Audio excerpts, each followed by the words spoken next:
जय जय साईं, हर हर साईं। किसी गांव में एक किसान रहता था। उसके 3 बेटे थे। 2 बेटे किसान के साथ दिन भर खेतों में काम करते थे और अपने पिता की मदद करते थे, लेकिन छोटा बेटा, जिसका नाम रामा था, बहुत आलसी था। वो पेट भर खाना खाता और दिन भर सोता रहता था।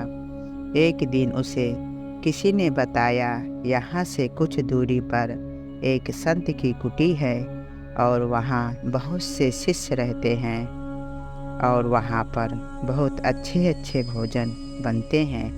यह सुन रामा वहाँ चला जाता है। गुरुजी को प्रणाम करता है और कहता है, गुरुजी, मैं आज से आपके आश्रम में रहूँगा। गुरुजी बोले, अच्छा है, तुम आज से यहीं रहो, लेकिन तुम्हें मेरी आज्ञा का पालन करना होगा। रामा कहता है, ठीक है गुरुजी। अब रामा गुरुजी का प्रवचन सुनता, भोजन करता और दिन भर सोता रहता।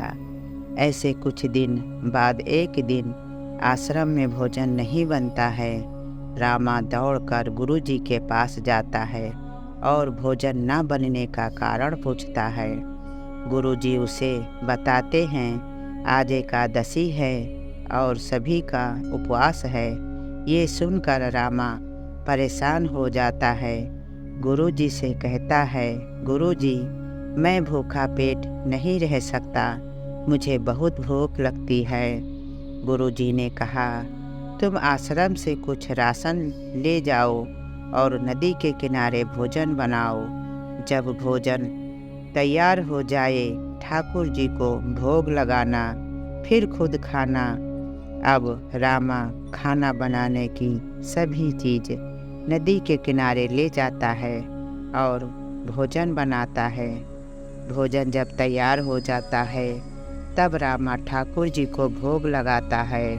जब ठाकुर जी भोजन खाने नहीं आते हैं, तब रामा कहता है, ठीक है प्रभु, आप मेरे बनाए भोजन का भोग नहीं लगाएंगे, क्योंकि मैंने भोजन अच्छे नहीं बनाए हैं, मुझे भोजन बनाना नहीं आता है।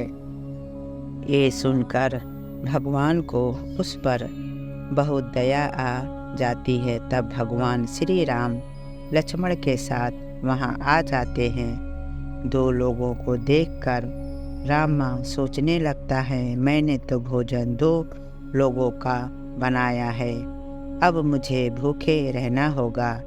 रामा सारा भोजन राम जी और लक्ष्मण जी को दे देता है और खुद भूखा रह जाता है। दिन बीतता है, फिर एकादशी आती है। इस बार रामा गुरुजी से 3 लोगों का राशन मांगता है।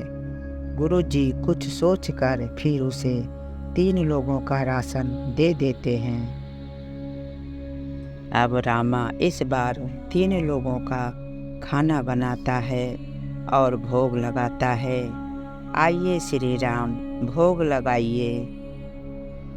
इस बार राम चारों भाई और बजरंगबली के साथ आते हैं। रामा ये देख कर उदास हो जाता है और सोचता है, आज मुझे फिर भूखा रहना पड़ेगा। रामा सारा भोजन उन लोगों में बांट देता है और खुद भूखा रह जाता है। फिर समय बीतता है और एकादशी आती है।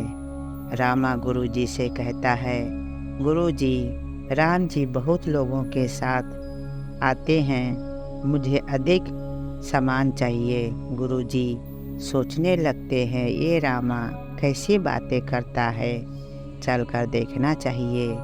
फिर रामा अधिक सामान लेकर नदी के किनारे जाता है। रामा इस बार भोजन नहीं बनाता है और सोचता है, जब सब आ जाएंगे तब भोजन बनाएंगे। अब भगवान सारी अयोध्या वासी और सभी देवी देवता सीता माता के साथ आ जाते हैं। अब रामा भगवान से बोलता है, इस बार मैंने खाना नहीं बनाया है, सब मिलकर भोजन बनाएंगे और सभी मिलकर भोजन बनाने लगते हैं। गुरुजी रामा को एक पेड़ के पीछे छिपकर देखते हैं और आकर रामा से कहते हैं, तू पागल हो गया है क्या कर रहा है? रामा कहते हैं, हम सब खाना बना रहे हैं। ए राम जी, सीता माता, लक्ष्मण, हनुमान सभी तो बैठे हैं। गुरुजी ने कहा, मुझे तो कुछ दिखाई नहीं दे रहा। रामा भगवान राम जी से पूछता है, आप मेरे गुरुजी को क्यों दिखाई नहीं दे रहे हैं? राम जी कहते हैं, वो तुम्हारी तरह सीधे साधे और सरल नहीं हैं। रामा गुरुजी को सारी बातें बताता है और गुरुजी रोने लगते हैं। भगवान को उन पर दया आ जाती है और दर्शन देते हैं।